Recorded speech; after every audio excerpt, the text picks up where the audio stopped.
All right, I just recorded the last video and now I'm recording another video because I'm not done. I'm not done. I'm going to explain. I'm going to explain what God is now. So if you've clicked on this video and there's just this random person explaining what God is, stay with me, okay? It's going to make sense. By the time I'm done, you're going to understand what God is, that all the answers to the universe will be revealed in this. What is it going to be? Like a 9-minute video? Oh, fuck. Okay. Okay. Serious. This is God talk. God talk is actually serious. What is God? God is the ineffable, unexplainable container for all experience and everything. Everything basically comes off of God. And so it's completely, you can't explain it at all. And so now I'm going to go ahead and explain it. So God is literally everything. It's just one, like there's only just one thing in the universe. I know, like, it looks like there's so many different things, like I'm here, you're there, all sorts of stuff, wild stuff, but there is actually only just one thing. It's just one.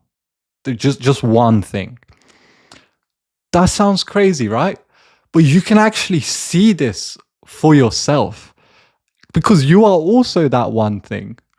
Everything is God. Everything is made up of this substance of, you can't describe it.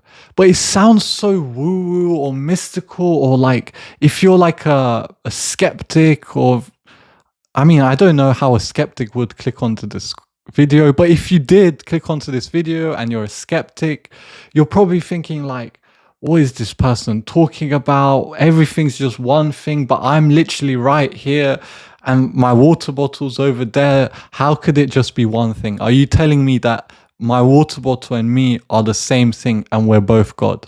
Yes, that's exactly what I'm telling you. So the reason we see everything as separate is because we have perceptual filters.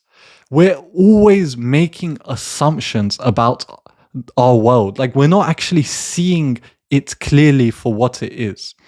And so we have a bunch of these filters that can actually be seen through. So you can notice these filters and dissolve them and see more and more clearly. So one of the filters is that I'm here. There is a physical distance between me and everything. And I am operating from inside here and controlling my body and going about my day-to-day life. That is an assumption. If you look into your first-person experience, you will notice that you cannot find like a cause or experience or anything to validate that claim. So the claim that you are inside your head right now, listening to this video, or in your heart, or wherever you identify yourself as, if you look for yourself, you will be thoroughly confused. You will realize that you can't find yourself. And so you might think, okay, but I'm thinking in my head, these are my thoughts, right? Then the question you can ask is, who's the one thinking those thoughts? Where is the person that's thinking those thoughts? Can you locate this person? And if you're like most people, you're gonna get confused. You might even get a headache trying to think about this question. Or you might just click off the video right now because that's a very uncomfortable question for most people. Questioning the root of everything. Who am I? What am I? That is very scary for most people because your whole life has been built on this shaky foundation of you and who you take yourself to be. And if somebody questions who you take yourself to be and asks you to question it, it's going to put your whole life in jeopardy in a sense, because you're not going to know what you are anymore, what's real in a sense. And yeah, that can be quite scary. I mean, it is literally scary. The way God ties into this is all religions like have this idea of God, and some religions have multiple gods and stuff, and they're all coming from the same place, really. That there is just there is something that's transcendent within our humanness. Like there is a divine element to all of us. But like pretty much every religion has just perverted the idea of God and co-opted it to for it to be like this ego gratifying entity that's going to answer your prayers, and it's going to do this, and it's going to basically succumb, like it's going to listen to all of your needs, and it's going to judge you all. Like it's so me centric. If you notice, it's so egotistical, the idea of God that's just kind of out there in the world. God doesn't like operate in that way. It's not an entity, like it's not a person in a man in the sky, or however it's pictured. God is again, it's everything. It's literally everything. It's your God. And not in some sort of egotistical, maniacal way where it's just like, oh, I'm God, like I'm amazing. Like it's not in that way at all. I'm not saying your personality, I'm not saying your body, I'm saying you, which is the thing, the God that is behind all of the stuff that's coming up in your conscious experience. Everything that's coming up is happening in the container that is God.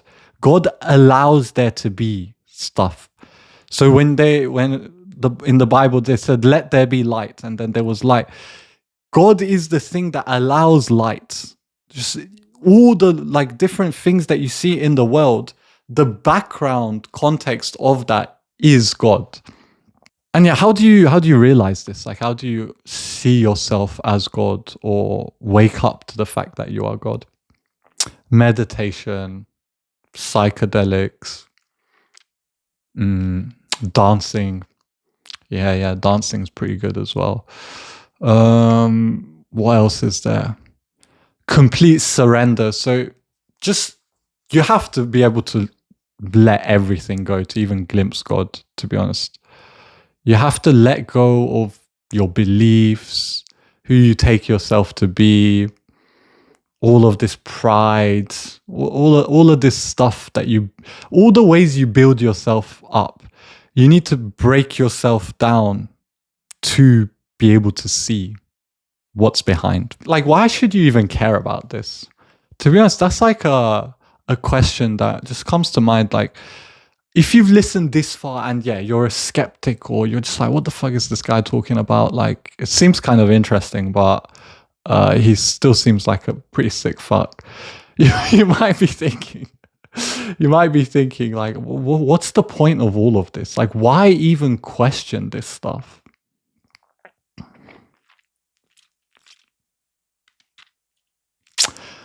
To be honest, there's no real satisfying answer to this.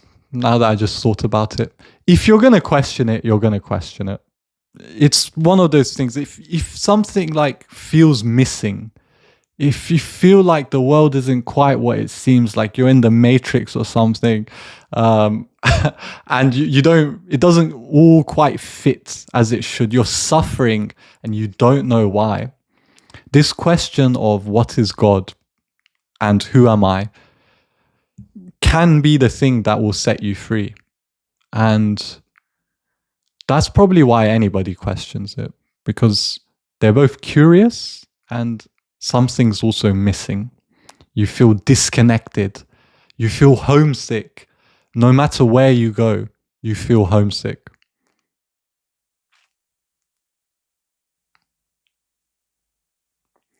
Yeah, if that's you, then it might be worth asking, what is God?